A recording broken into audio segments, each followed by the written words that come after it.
Суранбаймын. Аман болсо, тарых актайт, элиңдин айберим алдында тазамын. Кыргызда жакшы сөз бар. Жалган айтып, тактыда титиреп отурганча, чындыкты азап чегип отурган жакшы. Мен үчүн намыс бийик турат. Буюрса, азыр эл да толук түшүнө элек. Биздин аракетибиз боюнча, Кемпирбат боюнча эл жакында түшүнөт, баарын билет деп ишенем. Убакытты пайдаланып, урматтуу журналисттер, мен сіздерге терең рахматымды айтам. Калемиңер курчуп сынбасын.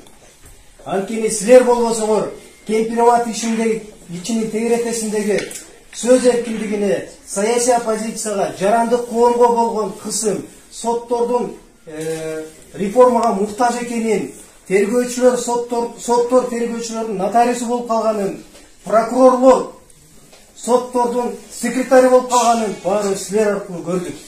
Ошон үчүн мен силерге рахматымды айтам. Силер бар, чындык бар деп мен ишенем.